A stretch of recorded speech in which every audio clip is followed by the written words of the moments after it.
अस्सलाम वालेकुम वरहमतुल्लाह। Introduction to trigonometry chapter जो कि 8वां चैप्टर है हमारे मैथमेटिक्स का। इसमें आज हम पहली एक्सरसाइज का 7वां क्वेश्चन करने जा रहे हैं। If cot theta is equal to 7/8, evaluate. फिर आगे दिया गया है व्हाट्सोएवर वी आर गिवन, हम वो चीज़ें बाद में देखेंगे। इसमें फिर दो पार्ट्स हैं एक्चुअली। पहले पार्ट में दिया गया है 1 plus sine theta into 1 minus sine theta और divided by 1 plus cos theta into 1 minus cos theta. ये क्वेश्चन का बाद का हिस्सा है। पहले हम देख लेंगे कि कॉट थीटा अगर 7/8 है, इसका मतलब क्या हुआ। चलो हम एक ट्रायंगल कंसिडर करेंगे। Let us consider a triangle, right angle triangle, जिसमें कि एक साइड बेस है, एक साइड हाइपोटेन्यूज है, ठीक है ना।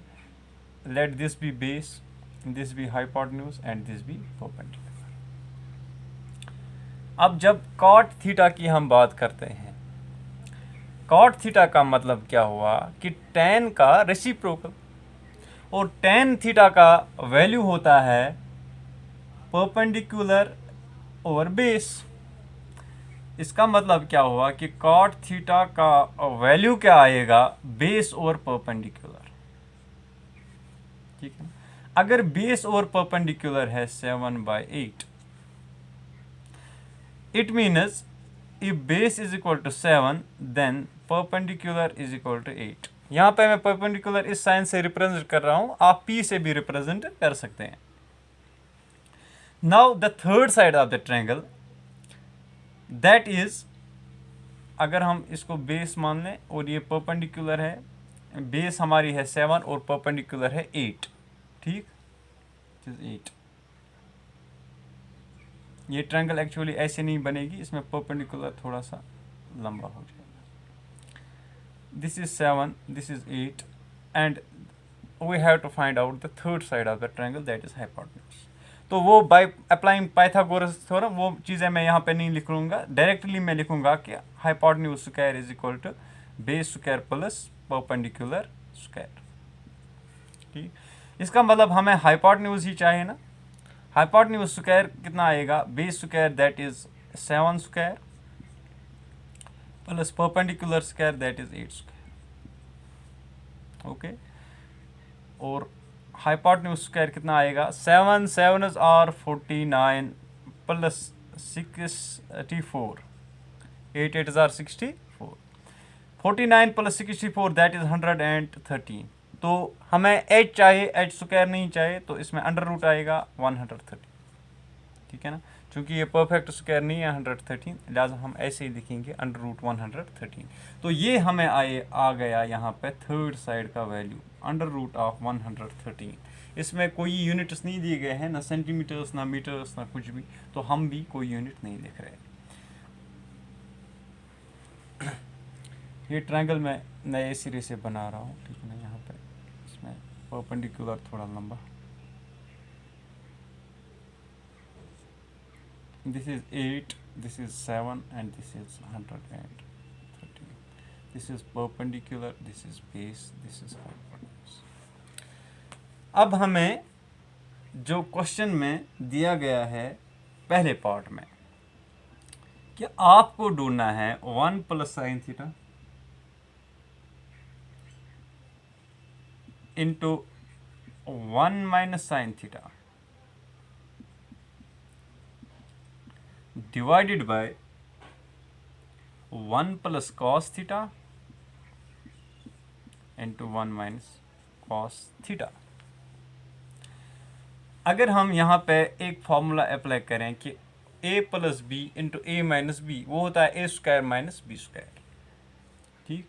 तो यहाँ पे भी हम लिख सकते हैं कि 1 स्क्वायर, वो तो 1 ही होता है, minus sine square theta divided by 1 square minus cos square theta. तो हमें ये इनका प्रोडक्ट मिला 1 plus sine theta into 1 minus sine theta, it is 1 minus sine square theta, and 1 plus cos theta into 1 minus cos theta, it is 1 minus cos square theta.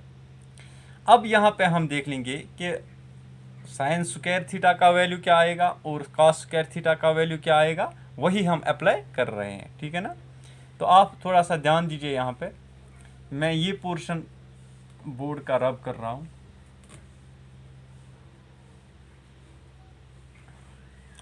One minus sine square theta, 1 तो अपनी जगह है, minus sine square theta. Some people have perpendicular over hypotenuse, perpendicular over hypotenuse, that is 8 divided by 113 under root square, ठीक, whole divided by 1 minus cos square theta, 1 माइनस cos curly black here, base that is 7 divided by under root 113, इन दोनों का square है, ठीक है ना, whole square. तो यहाँ पे अगर हम थोड़ा सा और इसमें देख लें, ये है 1 स्क्वायर, 1 तो अपनी जगह है, minus 8 8 are 64 divided by 113 under root है, जो कि यहाँ पे स्क्वायर और अंडर रूट कैंसिल हो जाएंगे, तो ये रह जाएगा 113। फिलहाल मैं डिवाइड बाय 1 इसमें रख रहा हूँ ताकि हमें कोई प्रॉब्लम ना।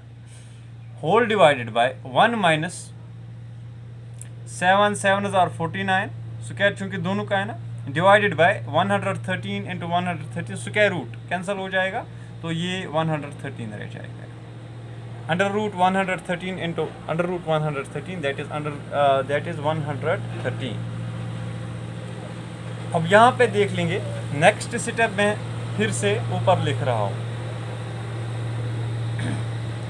113 इंटू 1 दैट इज 130 माइनस 64 1 हजार 64 divided by 113 into 1 130 whole divided by 113 1 हजार 113 माइनस 1 इंटू 49 49 डिवाइडेड बाय 113 1 हजार 130। तो ये मतलब सिंपल क्रॉस मल्टीप्लिकेशन हम यहाँ पे अप्लाई कर रहे हैं।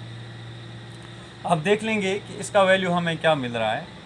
113 में से 64 निकालेंगे तो that is 49 divided by 113 whole divided by 113 में से 49 तो 64 डिवाइडेड बाय 113। तो ये हमें मिला 1 minus sine theta into 1 plus cos theta divided by 1 minus cos theta into 1 plus sine theta, ठीक।